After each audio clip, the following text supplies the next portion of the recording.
बिहार के सियासी गलियारे से बड़ी खबर मिल रही है। आरजेडी से श्याम रजक ने इस्तीफा दे दिया है। जी हां, आरजेडी के राष्ट्रीय महासचिव की जिम्मेदारी संभाल रहे थे श्याम रजक। लालू के करीबी नेताओं में से गिने जाते हैं श्याम रजक और उनके इस्तीफे की खबर मिल रही है। बड़ी खबर इस समय की आपको बता रहे हैं, श्याम रजक ने आरजेडी से इस्तीफा दे दिया है। बड़ी खबर इस समय की आपको बता रहे हैं, श्याम रजक ने अपने इस्तीफे में लिखा है कि आप मोहरे चल रहे थे, मैं रिश्तेदारी निभा रहा था। बड़ी खबर इस समय की आपको बता रहे हैं, श्याम रजक ने पार्टी से इस्तीफा दे दिया है। आरजेडी के राष्ट्रीय महासचिव की जिम्मेदारी संभाल रहे थे श्याम रजक और उन्होंने पार्टी से इस्तीफा दे दिया है। ब्यूरो चीफ नीलकमल और अधिक जानकारी के साथ जुड़ रहे हैं। नीलकमल, श्याम रजक के इस्तीफे की खबर मिल रही है और जैसी जानकारी मिल रही है, काफी चुभने वाला पत्र लिखा है इस्तीफे का उन्होंने। बिल्कुल, देखिए दीपक, जिस प्रकार से श्याम रजक का कद था, आरजेडी में लालू के बेहद करीबी माने जाते थे श्याम रजक, और बहुत तगड़ा झटका लगा है ये आरजेडी के लिए अगर राष्ट्रीय जनता दल की बात की जाए। और दीपक, यह भी बात है कि तेजस्वी यादव जो है विपक्ष के नेता, जो वो अभी यात्रा पे निकलने वाले थे और उसके पहले बहुत तगड़ा झटका आरजेडी को लगा है।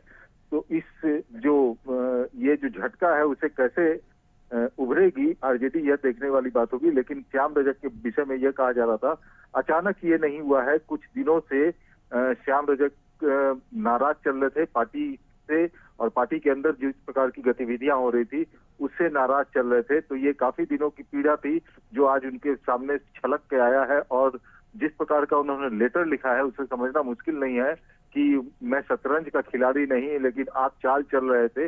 इसका मतलब है कि कहीं ना कहीं श्याम रजक को दरकिनार किया जा रहा था पार्टी के अंदर, लिहाजा श्याम रजक ने इस तरह का कदम उठाने का फैसला लिया है। दीपक, बिल्कुल, राजद को कितना नुकसान हो सकता है, वो भी तब जब अभी उपचुनाव की संभावना बनी हुई है और ऐसे में श्याम रजक कई सीटों पर प्रभाव डाल सकते हैं। बिल्कुल, देखिए, जैसा कि मैंने दीपक बताया कि ये कोई अचानक लिया हुआ फैसला नहीं है। काफी दिनों से ये अंदर खाने में उनको जिस प्रकार से चल रही थी गतिविधियां आरजेडी से, उससे नाराज थे। लेकिन श्याम रजक हमेशा वो बड़े नेताओं के साथ बैठे हुए नजर आते थे, लेकिन दिल ही दिल में उनको कहीं ना कहीं ये बात चुभ रही होगी कि न तो लोकसभा चुनाव में उनसे कोई विमर्श किया गया, ना उन्हें कहीं से चुनाव लड़ाने की कोशिश की गई, ना उपचुनाव में उनसे कोई मशवरा लिया जा रहा है या कहीं से चुनाव लड़ाने की बात कही जा रही है। तो और भी कई बातें हैं जो इंटरनल बातें हैं, अब श्याम रजक बेहतर तरीके से बताएंगे। लेकिन अंदर खटपट चल रही थी काफी दिनों से आरजेडी के भीतर, क्योंकि लालू यादव के बेहद करीबी माने जाते हैं और संभवतः ये जो अभी इस्तीफा दिए हैं, तो चूंकि उनका पॉलिटिकल एक बहुत पुराना बैकग्राउंड रहा है और वो जदयू से निकल करके आए थे आरजेडी में, तो संभावना यह भी जताई जा सकती है, यह भी माना जा सकता है कि वो जेडीयू में शामिल हो सकते हैं।